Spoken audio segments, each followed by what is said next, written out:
Hola muchachos, muy buenos días.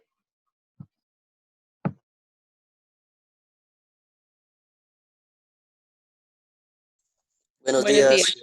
Buenos días, profe. Buenos días para todos. Bueno, vamos a esperar unos 2 minuticos más a que tengamos más quórum para empezar. Bueno,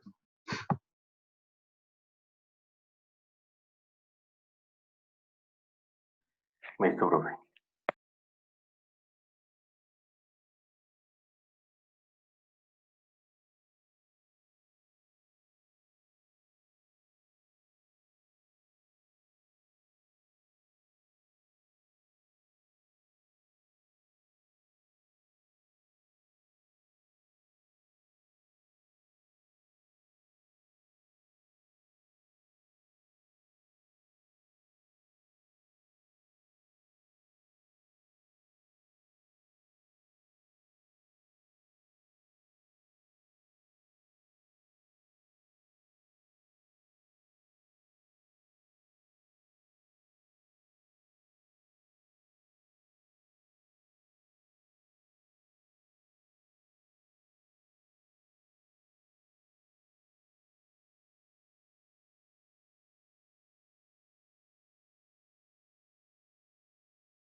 Bueno, nuevamente muy buenos días para todos aquellos quienes acaban de llegar.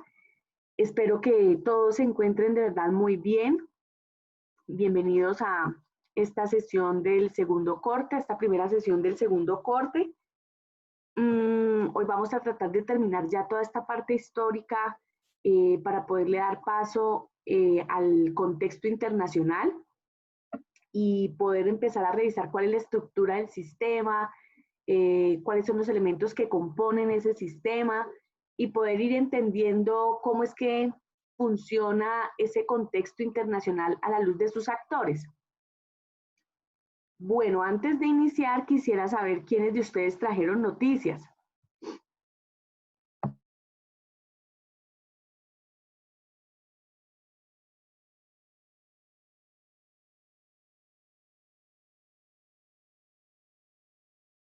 María Angélica. Perfecto, María Angélica. Dame un momento, yo descargo aquí el listado.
Bueno, María Angélica, ahora sí te escuchamos. Buenos días.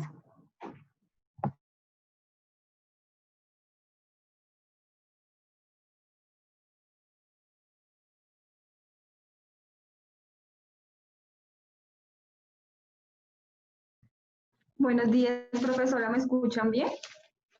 Sí, ahí te escuchamos bien.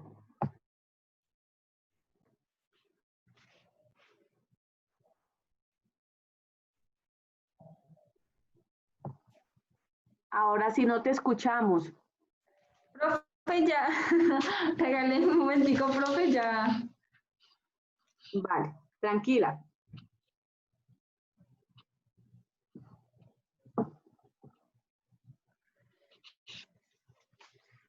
Bueno, les voy a leer unas noticias del tiempo, que es sobre la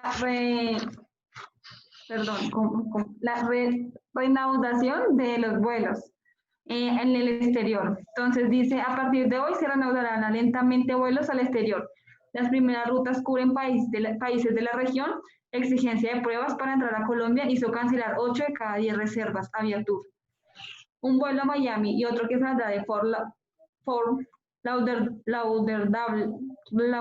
creo que se dice así, ambas ciudades en Florida, Estados Unidos, marcaron hoy el inicio de la reactivación de los vuelos internacionales desde y hacia Colombia, aunque se esperaba que ya estuvieran operando muchas más rutas porque desde el 11 de septiembre se levantaron las restricciones para los vuelos comerciales de pasajeros desde y hacia el exterior. No será hasta octubre cuando eso ocurra, según unas consultas del tiempo a 12 aerolíneas. De hecho, se espera que la normalización del sector sea lenta. Por ejemplo, Aviatur, la agencia de viajes más grande de Colombia, reporta que perdió el 80% de las reservas con las que contaba luego de conocerse esta semana los protocolos de bioseguridad para estos vuelos, que exigen una prueba PCR negativa para ingresar al país, inclusive a quienes vuelen de un viaje turístico. Es una noticia cortica, básicamente están dando como la información de los primeros vuelos que están saliendo y cuáles son las consecuencias y todo. O sea que en últimas ha habido más bien reticencia de la gente a viajar. Sí, pues igual esto tiene muchas consecuencias porque digamos que uno puede viajar, pero entonces se supone que tienen que hacerle primero la prueba de COVID para saber que sea negativo, pero igualmente también va la cuestión de que ahorita los vuelos están súper costosos. Digamos que yo tengo una tía que ahorita está hospitalizada en Tunja y digamos que para ahorita ya salió un... Se te fue el audio, María Angélica. Señora. No, ya te escuchamos. Ah, bueno.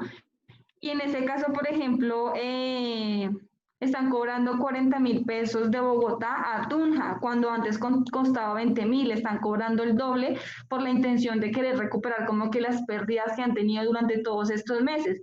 Yo creo que pasa lo mismo con los vuelos nacionales e internacionales, y es que haya la plata, que sea una persona que tenga plata para poder movilizarse, pero que igualmente si va a algún lugar turístico, todavía no hay nada de normalidad, todavía estás en un proceso de mitigación teniendo en cuenta la pandemia.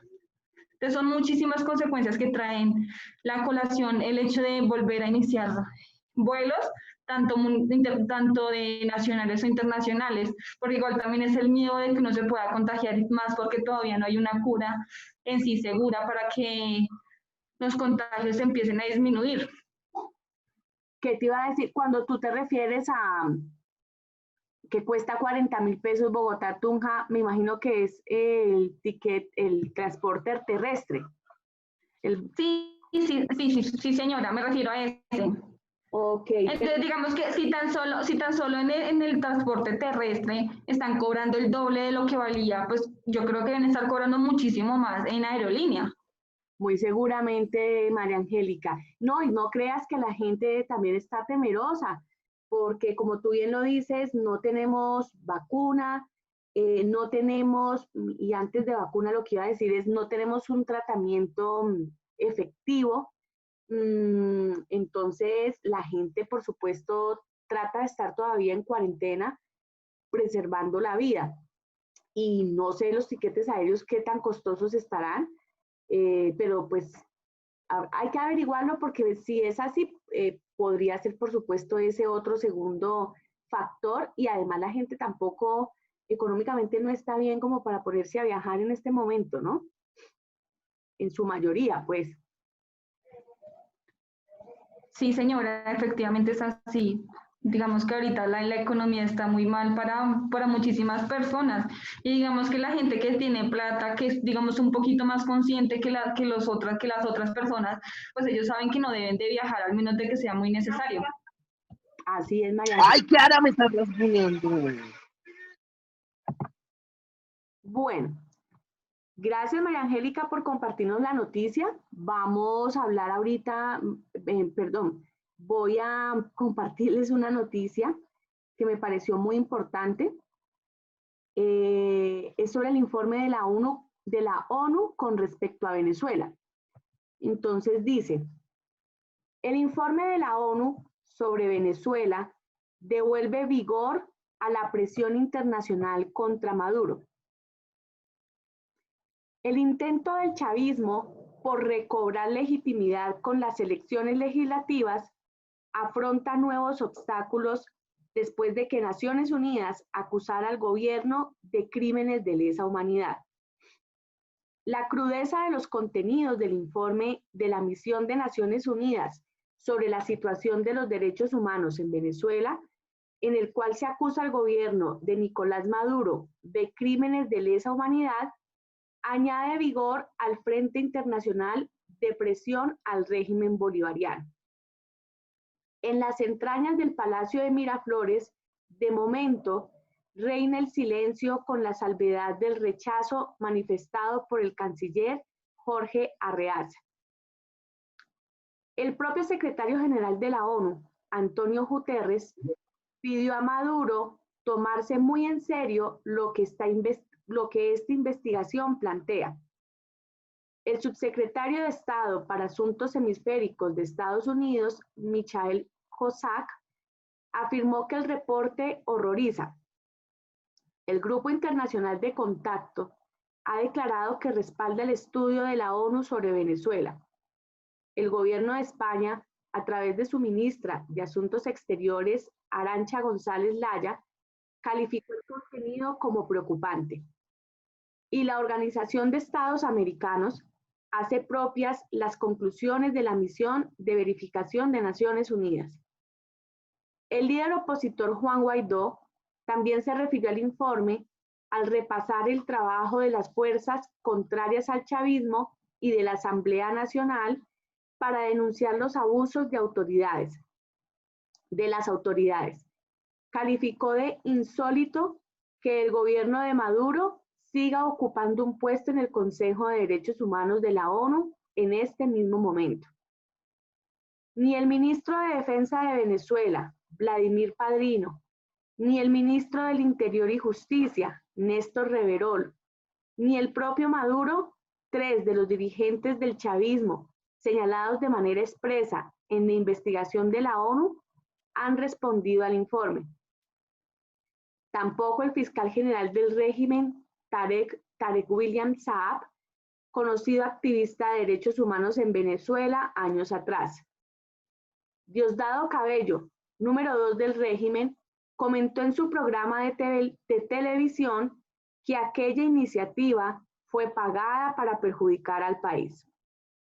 Solo el canciller Jorge Arreaza ha publicado un comunicado en el cual rechaza un informe plagado de falsedades, elaborado a distancia, sin rigor metodológico alguno, por una misión fantasma dirigida contra Venezuela y controlada por gobiernos subordinados a Washington.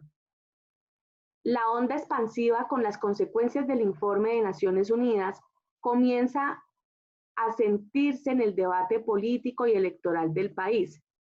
El gobierno de Maduro, que estos días habla con frecuencia de diálogo, democracia y paz, ha colocado sus esperanzas en que unas elecciones parlamentarias aparentemente multipartidistas y abiertas le devuelven legitimidad institucional y descomprima el duro efecto de las sanciones internacionales sobre la economía venezolana. Para ello cuenta con el apoyo irrestricto de los pequeños partidos moderados de la llamada Mesa de Diálogo Nacional, conocida coloquialmente como la Mesita, decididos a postularse a todo evento en las cuestionadas elecciones de diciembre. Hace pocos días, la Academia Venezolana de Ciencias Físicas y Naturales publicó un segundo comunicado con el cual alerta que los contagios por, esto ya es coronavirus. Bueno, básicamente hasta ahí. Quería referirme al informe sobre las Naciones Unidas, pues donde están declarando al régimen, como bien lo dije en algún momento, como autores de delitos graves de lesa humanidad. Muy bien. Pues igual no ha pasado nada, ¿no? Ahí hay un debate muy importante cuando veamos el sistema, cuando revisemos el sistema internacional, vamos a ver los actores del sistema y cómo el Estado-Nación es un actor muy fuerte dentro del sistema internacional, es tal vez el que predomina de los actores del sistema y es muy complicado cuando pues la soberanía es una característica fundamental del Estado-Nación. A veces estas organizaciones intergubernamentales se quedan cortas ante esa soberanía. Pero bueno, lo hablaremos en su momento. Muy bien, vamos a iniciar entonces con la clase. Permítanme, por favor, ya comparto las diapositivas.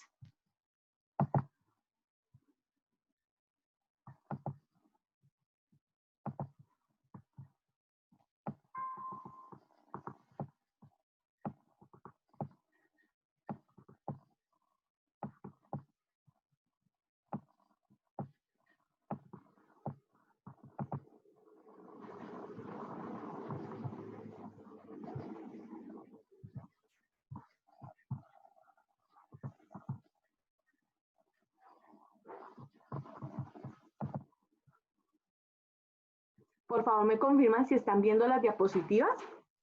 Sí, señora. Perfecto. Muy bien.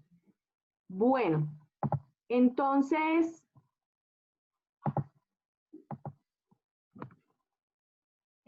vamos a iniciar nuestra clase de hoy analizando cómo se empieza a recrudecer la violencia de mediados del siglo. Y digo a recrudecer porque igual ya veníamos de unas diferencias bipartidistas que habían caldeado los ánimos. Ya pues habíamos profundizado sobre algunos eventos históricos que enlutaron nuestro país, como la masacre de las bananeras, y cómo entonces a raíz de esa masacre se empiezan ya a hacer unas denuncias muy fuertes contra el régimen, y pues esto es lo que origina prácticamente el Bogotazo. Entonces recordemos que el Bogotazo se da el 9 de abril de 1948. Por supuesto, su protagonista, Jorge Eliezer Gaitán, a quien muchos refirieron en la actividad Recordando Nuestra Historia, tal vez como uno de los eventos históricos más importantes de este país. Jorge Eliezer Gaitán, abogado de la Universidad Nacional, con un pensamiento más de centro-izquierda que de centro, militaba en el Partido Liberal, se había ganado una beca para estudiar en la Italia de Mussolini, a quien le aprendió la oratoria, de ahí también sus dotes de orador, además pues de lo brillante que era como político, como abogado. Un hombre que había sabido interpretar el sentir del pueblo liberal, pero diría yo que también el sentir del pueblo en general, que siempre se estaba oponiendo a los intereses de las oligarquías liberales, por eso tuvo tanta resistencia dentro de su mismo partido. Y los liberales sabían, ¿no? Sabían que si él se postulaba, que él iba a ser presidente de la República, eso lo sabían. Jorge Eliezer Gaitán ocupó muchos cargos de elección popular. Él fue alcalde de Bogotá, fue representante a la Cámara y senador de la República.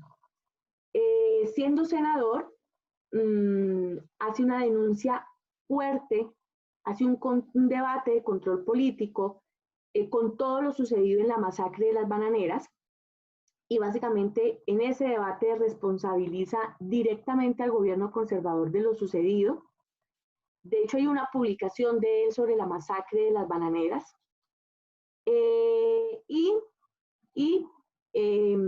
Esto realmente pues lo pone en la mira, lo pone como un objetivo.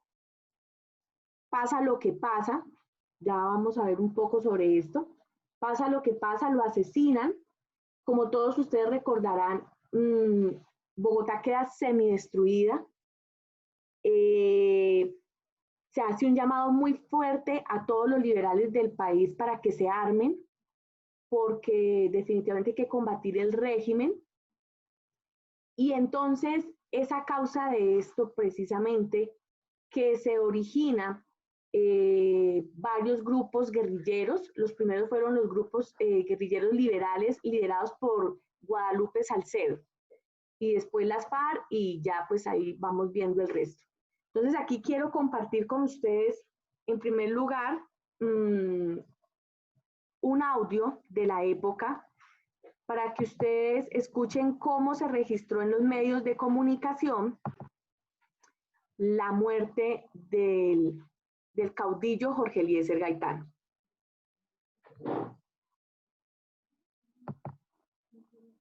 Habla Jorge Gaitán Durán. Doctor Mario Mesa Turmequé, doctor Mario Mesa Turmequé, organiza las milicias revolucionarias. Héctor José Rodríguez, que le espera en la Radio Nacional con informes sobre el movimiento. pueblo liberal de Colombia, el gobierno conservador ha caído, el doctor Gaitán empieza a ser vengado. Todos los demócratas de Colombia se han apoderado del control de la República. ¡Viva la Revolución Popular Izquierdista Colombiana! A los colombianos en el exterior, a los colombianos en el exterior, a los colombianos en el exterior, a la 1:30 del día 9 de abril de 1948, a la abril de 1948, entre las calles 14 y 15, fue asesinado por un policía conservador, el doctor Jorge Eliezer Gaitán, por órdenes del Partido Conservador y del gobierno conservador. 4 balazos por la espalda le dio el policía conservador mandado por el gobierno conservador y asesinó a la 1:30 al salir de su oficina el doctor Jorge Eliezer Gaitán, situada en las calles 14 y 15 con carrera séptima.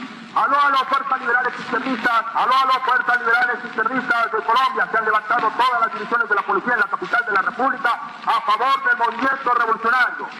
Ospina Pérez ha caído en Lima, Policía Liberal del Tolima, por motivo de la irreparable desaparición del más ilustre hombre de Colombia. Doctor Jorge Eliezer Gaitán, debe desencadenarse una revolución sin par en la historia del país. Aquí nos apoderamos de la radiodifusora nacional y de las principales secciones del gobierno. Un enorme pelotón del ejército y de la policía nos custodia. Apodérense del gobierno sin temor para derrocar este infame gobierno. Apodérense del poder y del Partido Liberal. A la carga, a la carga, a la carga, Policía Liberal del Tolima.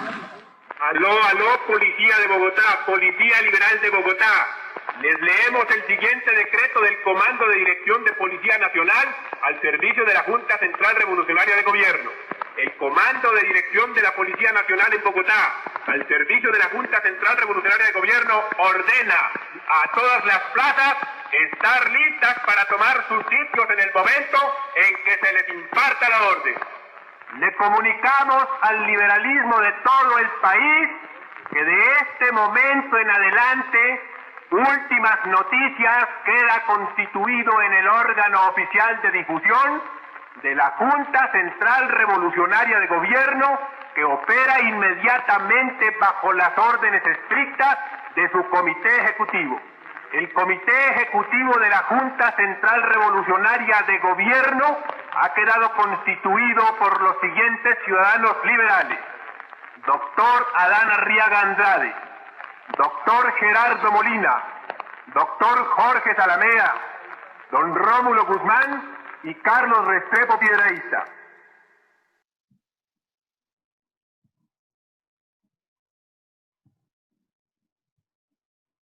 Muy bien.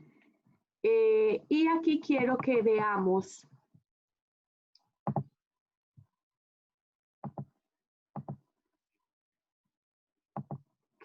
un poco cómo se vivió ese día.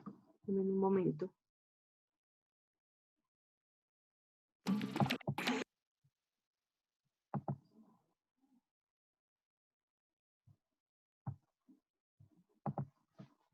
¿Cómo se vivió el Bogotazo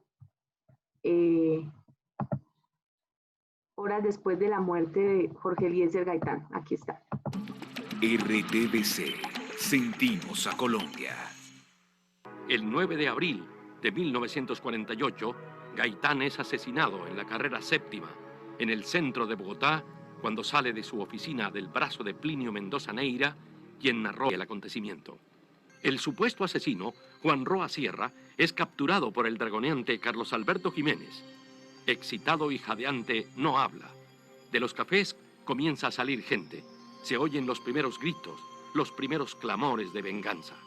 Juan Roa Sierra es golpeado brutalmente hasta la muerte. Sin vida y casi desnudo, comienza a ser arrastrado por la carrera séptima de la iglesia de San Francisco hacia el sur. Transfigurados por la ira, los más exaltados golpean el cadáver con llanto colérico y pasión de venganza. La turba anónima arrastra el cuerpo hacia la calle 14 y semidesnudo es llevado frente a la puerta del Palacio Presidencial, donde permanece 20 horas tapar. El pueblo pierde la razón. Estimula su locura a un grupo revolucionario que se apodera de las radiodifusoras e imparte órdenes de asaltos. Los barrios se lanzan sobre el centro de Bogotá. Se forma una gigantesca manifestación que cubre la carrera séptima y avanza hacia el Palacio Presidencial. Cuando la multitud se asoma a la Plaza de Bolívar, se da la información de que se aproxima un tanque amigo. Eran varios con banderas rojas. Era la ilusión que siempre alimentaron las masas liberales. Aplauden que el ejército esté con la protesta, le abren campo a los tanques y rompen en vivas. Detrás de ellos se lanzan las multitudes convencidas de que van a tomarse el Palacio Presidencial. Cuando avanza el primer tanque, gira su torreta y dispara ráfagas de ametralladora contra los manifestantes. Viene la dispersión, la confusión, la desmoralización, los muertos y la desbandada. Todo el mundo corre. Las muchedumbres se lanzan contra todo lo que tenga carácter oficial y viene la quema de los edificios y los tranvías. Los manifestantes vociferan. ¿Dónde está el Partido Liberal en estos momentos? ¿Dónde están los jefes? La famosa consigna de Jorge Eliezer Gaitán. Yo no soy un hombre, sino un pueblo. No pasa de ser una frase. Gaitán no era un pueblo, era un hombre. Las horas corren a favor del gobierno que espera tropas leales de Tunja, las que finalmente llegan controlando el Bogotazo. El país es un polvorín. Se inician revueltas en los pueblos y ciudades. Se conforman grupos alzados en armas de campesinos liberales en pueblos y veredas para defenderse. Se agudiza la violencia de los años 50, que en 7 años deja 300.000 muertos. RTBC, sentimos a Colombia.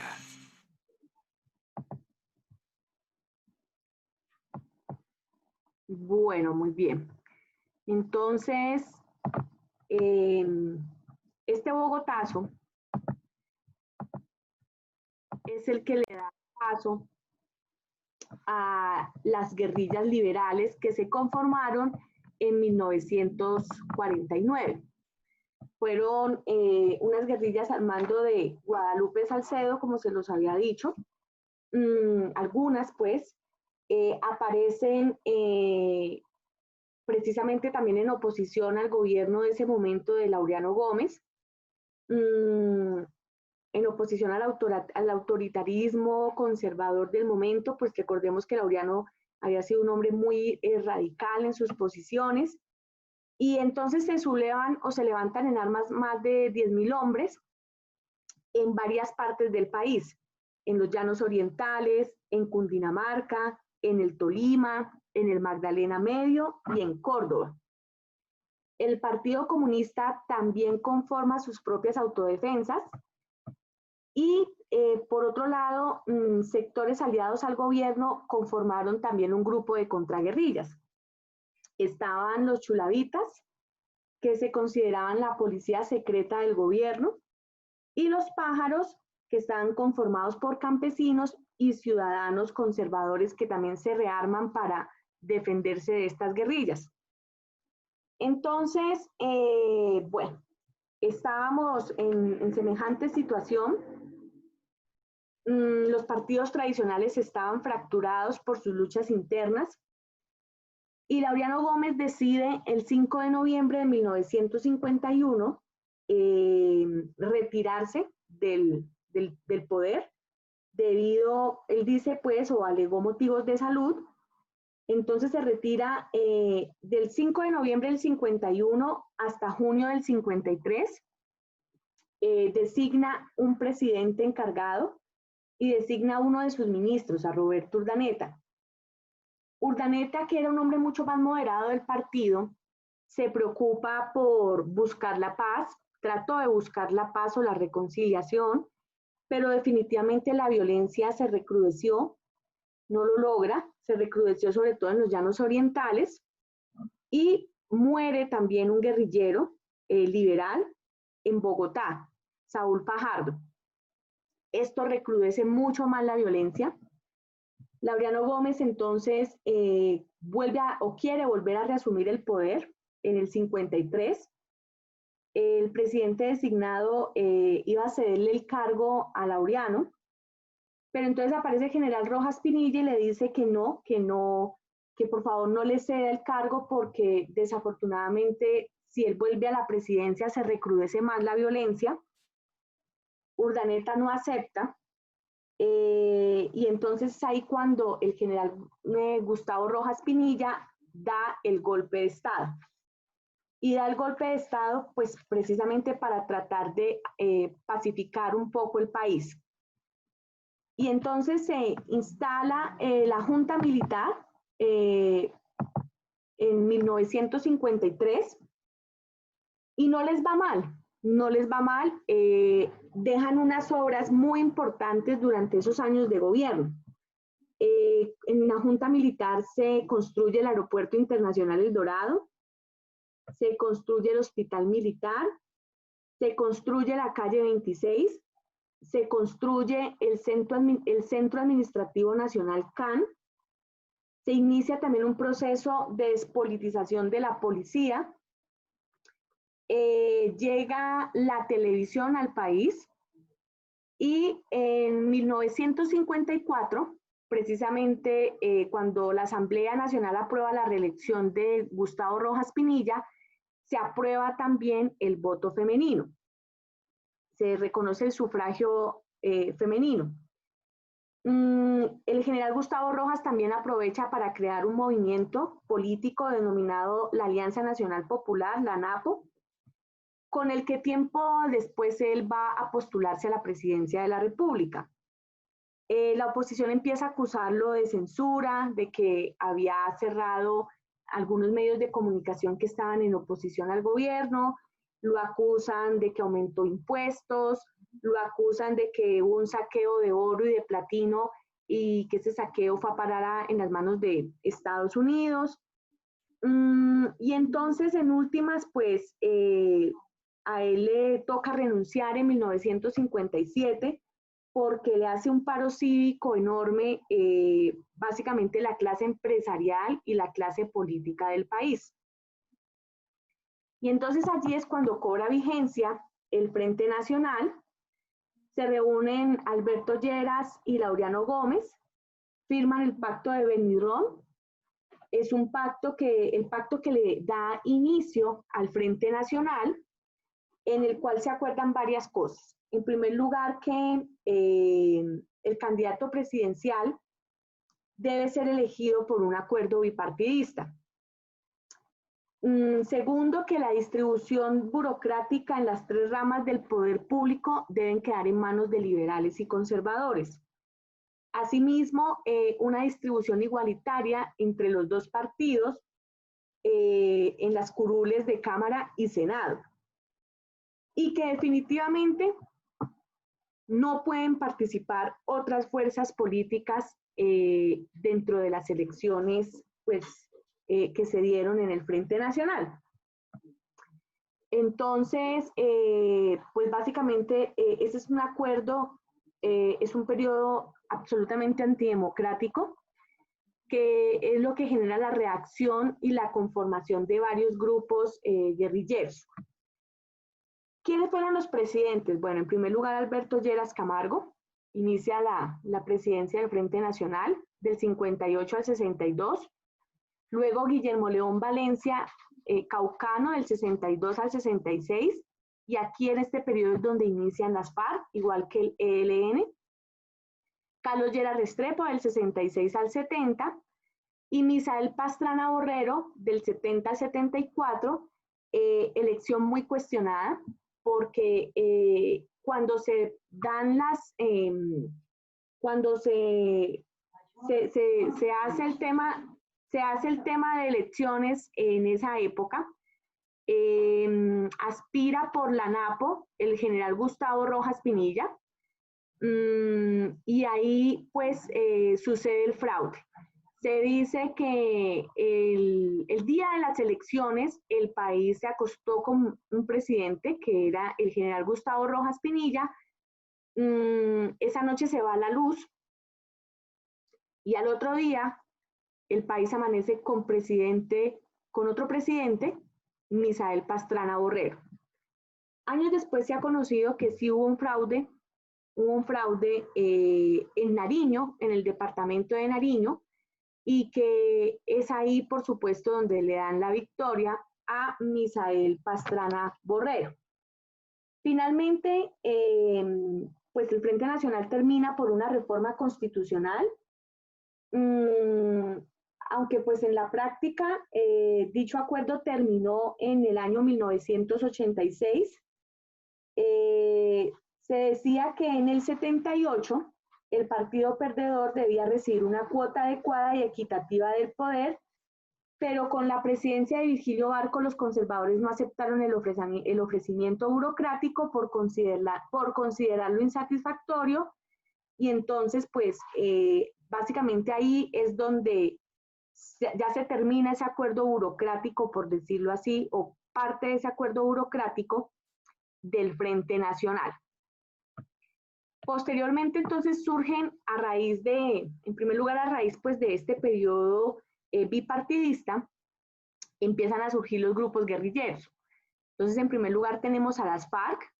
Las FARC nacen en el 64, surgen a causa de la exclusión política vivida en ese periodo del Frente Nacional. Y otro hecho histórico que motiva con más fuerza su creación fue el ataque a la República de Marquetalia. Así lo denominó Manuel Marulanda Méndez, ¿no? El ataque que sufrió por parte del gobierno conservador la República de Marquetalia, a la cual el presidente Guillermo León Valencia le decía las repúblicas independientes, porque pues eran un grupo de personas más del lado marxista, leninista y comunista, que querían darse sus propios gobiernos y querían hacer lo propio en todo el territorio nacional. En ese ataque que hubo en Planadas Meta, ese ataque militar, habían varios grupos liberales y comunistas de origen campesino en ese momento reunidos. Las FARC pues recrudece su proyecto. Le pidió en su momento al gobierno de Guillermo León Valencia que retirara las tropas, pero pues esto no se llevó a cabo, no hubo ninguna mediación.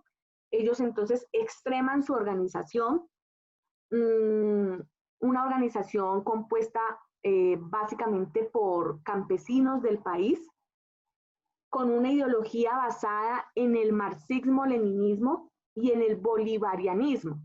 Es decir, ellos creían en un patriotismo de orden hispanoamericano, y una de sus banderas era una distribución más equitativa de la tierra, y por ende proponían una reforma agraria. En ese mismo año también se crea el Ejército de Liberación Nacional, ELN.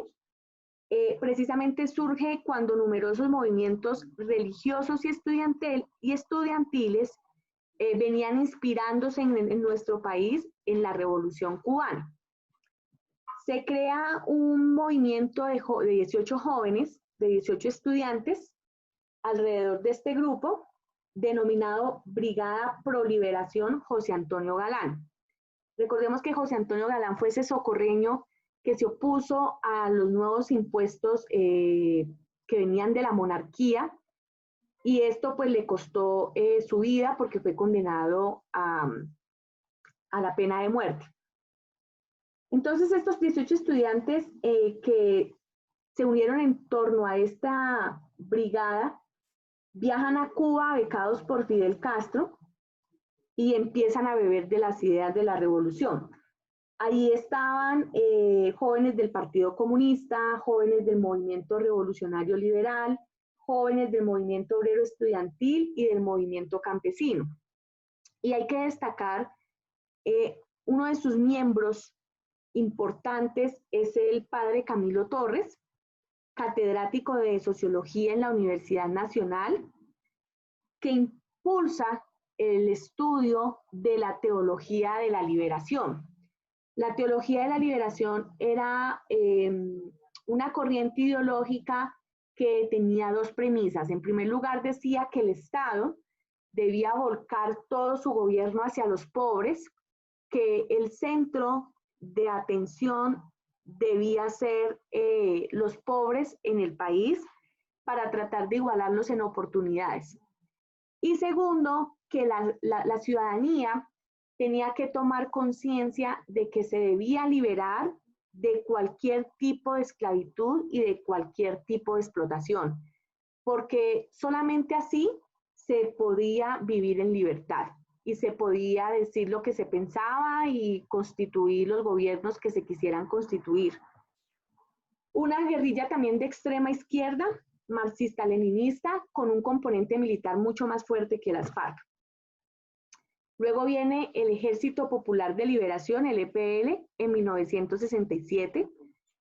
Inicialmente fue el brazo armado del Partido Comunista y también con una ideología marxista-leninista, también promoviendo la reforma agraria, también de extrema izquierda. Luego surge el M-19 en el 70. Se considera una organización guerrillera de tipo urbano.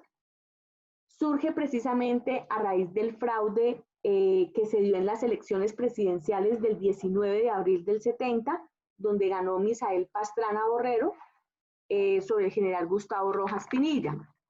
Básicamente, el M-19 surge como un movimiento alternativo con una ideología de nacionalismo, de socialismo democrático, defensor de una economía mixta, de un estado de bienestar.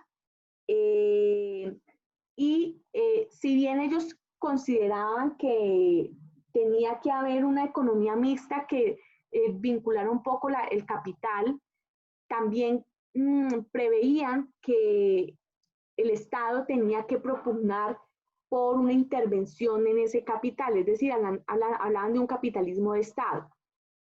Ellos decían que no se podía dejar al vaivén de los agentes económicos el manejo de la economía del país, porque los agentes económicos terminaban abusando del poder y todo por el ánimo de lucro, y que por ende el Estado debía ser un Estado interventor.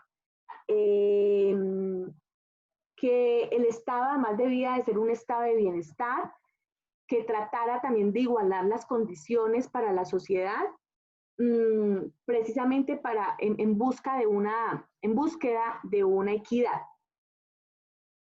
Luego surge el Quintín Lame en 1984. El Quintín Lame es una guerrilla indígena colombiana que toma su nombre del líder indígena caucano Quintín Lame Chante. Se caracteriza por su lucha en defensa de los pueblos indígenas. Su lucha constante fue el reconocimiento que se haga de ellos en la normatividad y en la misma constitución, la del 91, en que hay una mirada mucho más multicultural del país hacia ellos y que los incluyan pues como, por supuesto, un componente muy importante dentro de nuestro país.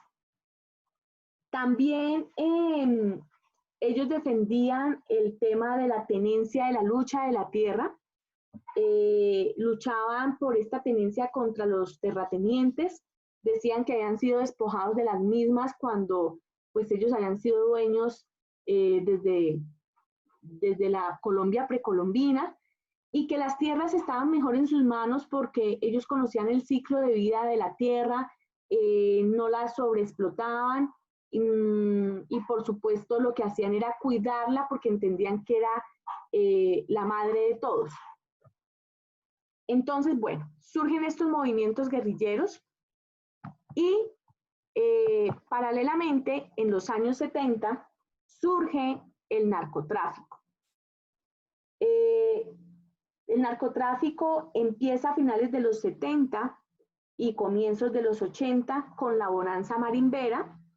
Precisamente se dice que cuando los cuerpos de paz de Estados Unidos llegaron a nuestro país a contener el comunismo, trajeron la semilla de la marihuana. Y pues ahí es donde empieza la bonanza marimbera, la cual centra su producción en la Sierra Nevada de Santa Marta. Posteriormente, a finales de los 80 e inicios de los 90, esto trasciende o evoluciona, si se puede decir así, a la comercialización de la coca. En torno a esa comercialización pues aparecen los primeros capos, y entonces ahí es cuando conocemos los principales carteles de la droga en el país, como el de Cali y el de Medellín, y nombres como el de Carlos Leder, Pablo Escobar, los Rodríguez Gacha, los Orejuela, y esta gente empieza pues a generar una serie de consecuencias en el país. En primer lugar, se empiezan a insertar en la política. Entonces ya vemos pues casos de corrupción, como el proceso 8000, por ejemplo, a causa de la infiltración y de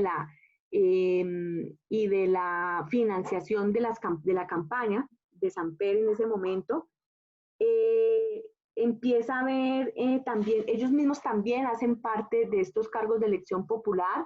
De hecho, recordemos que Pablo Escobar logra una curul en la Cámara de Representantes. Entonces, bueno, en el tema pues político deja este tipo de consecuencias, sobre todo la infiltración. En la economía también deja una alta inflación debido a la entrada desmedida de dólares. Entonces empieza un proceso de lavado de activos que termina por subir la inflación en nuestro país. En la cultura, pues deja desafortunadamente muchas de sus estructuras mafiosas enquistadas en la organización social y cultural del país, muchos jóvenes dedicados al sicariato, y pues deja toda una estela de sangre en el país, una época de violencia enorme. Recordemos el asesinato, por ejemplo, de Luis Carlos Galán, el asesinato del exministro Rodrigo Lara Bonilla, los distintos atentados que empiezan a haber en el país, entre ellos el del diario El Espectador y la muerte de Guillermo Cano, su director. Por supuesto, pues un ciclo de violencia que arremete contra todos aquellos quienes se oponen a la droga y quienes denuncian los nexos de la clase política y de muchos grupos alzados al margen de la ley con el narcotráfico. Aquí también quiero que escuchemos, por favor, un audio sobre cómo fue ese desarrollo del narcotráfico, esos inicios del narcotráfico en nuestro país.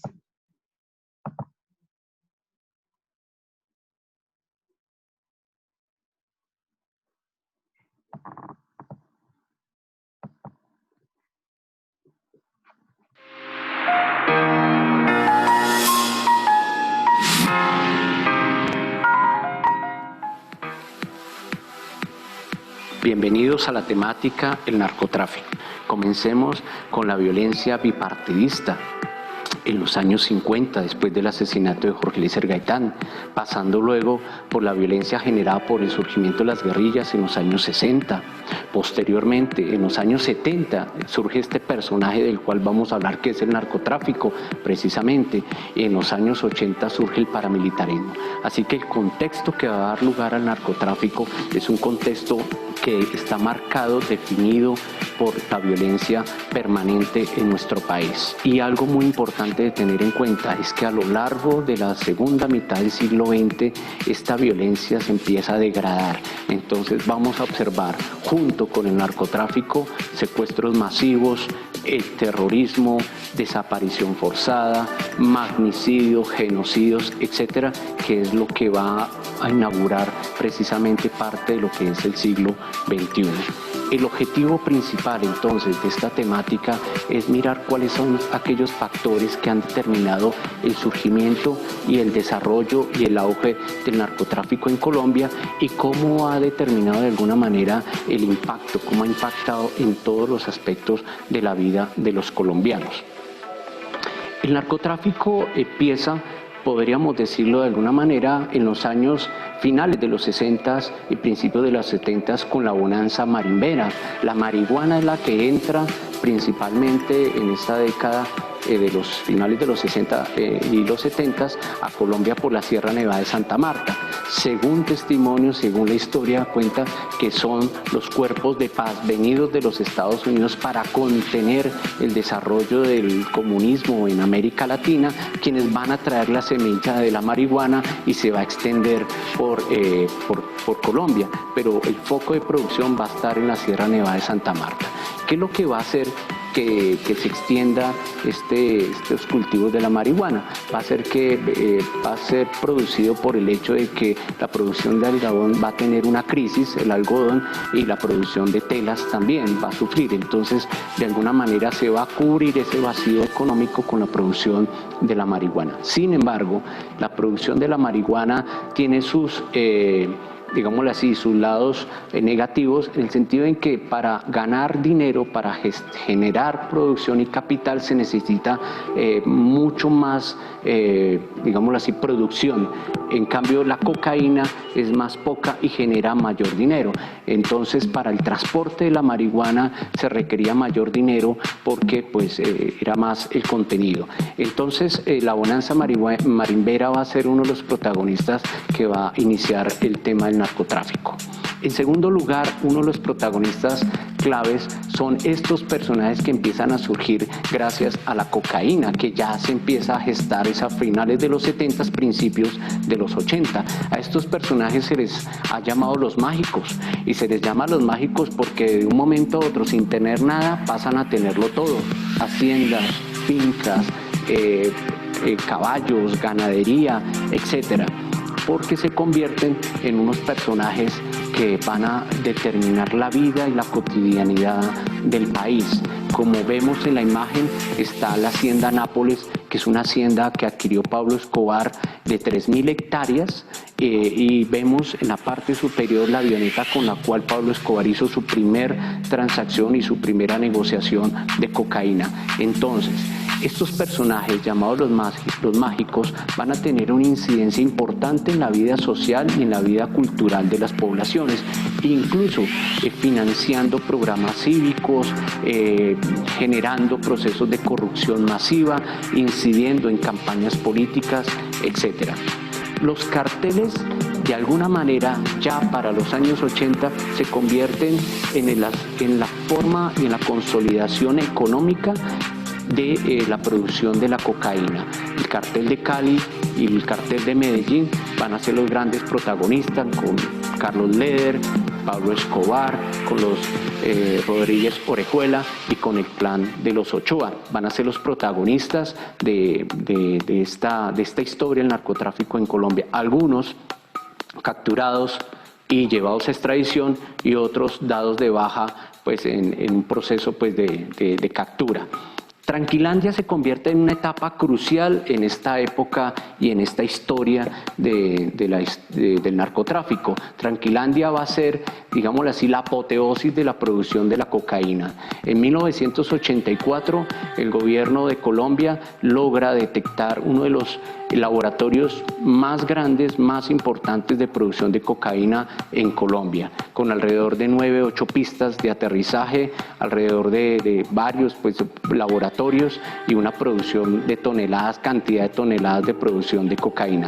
Cuando los agentes del Estado logran detectar Tranquilandia y logran detener su producción, es ahí cuando se empieza a dar un terrorismo masivo por parte de los carteles como una forma de venganza respecto a este hecho. Las consecuencias del narcotráfico, en primer lugar, son la violencia, los asesinatos de personajes que van a denunciar la influencia de los carteles de la droga en la política, sobre todo. Tenemos el caso de Guillermo Cano, director del Espectador, que fue asesinado. Y también tenemos a Rodrigo Lara Bonilla, el primer asesinado después de lo que fue Tranquilandia, de la detección de Tranquilandia. Ministro de Justicia Rodrigo Lara Bonilla, que había denunciado la influencia de Pablo Escobar en la política. Entonces, la influencia del narcotráfico en la economía colombiana es muy importante tenerla en cuenta, porque esa influencia va a transcurrir todo el resto del siglo XX.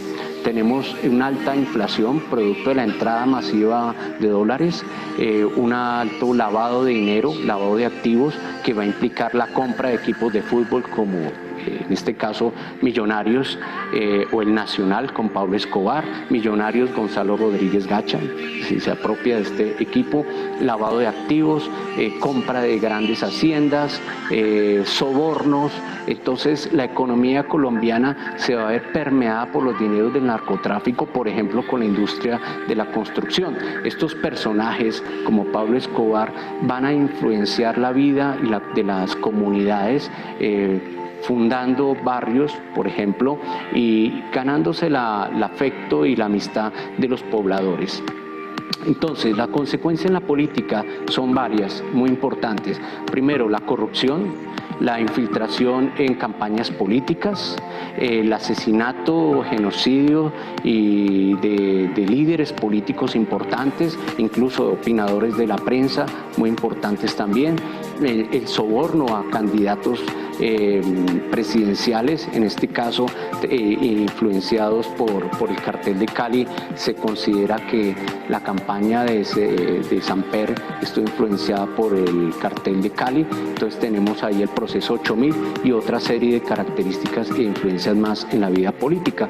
En la cultura, hay una película muy importante que recomendaría, que es Rosario Tijeras, donde se ve la influencia del narcotráfico en la vida cultural de las zonas, sobre todo más marginales, en este caso las comunas de Medellín y otra serie de comunas como en Cali, donde se empieza a gestar un conjunto de jóvenes dedicados al sicariato, que quieren ganar dinero fácil, que quieren tener un estatus de vida mucho más alto, y empiezan a adquirir unas modas y empiezan a adquirir unas formas de hablar que algunos le denominan el parlache.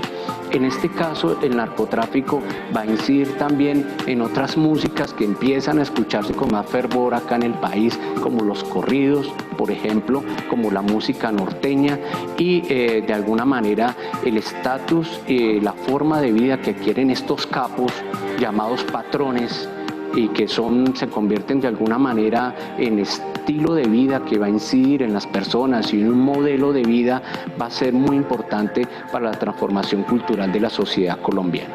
Algunas conclusiones. Tener en cuenta muy bien que el narcotráfico constituye uno de los episodios claves de la historia de Colombia, que va a transformar la vida general de la nación a nivel económico, político y cultural, y que de alguna manera se ha penetrado en la vida de la sociedad colombiana hasta este momento, sin poder salir aún de esta situación. Una recomendación sería que empezáramos a analizar las posibilidades de solucionar este flagelo, y que desde la universidad gestionemos los debates y las reflexiones para poder alcanzar salidas a esta situación. Finalmente, nuevamente, la historia, el pasado, se nos convierte acá en una de las recomendaciones más importantes para tener en cuenta, porque desde el pasado es que nosotros podemos pensar nuestro presente y analizar nuestro futuro. Gracias.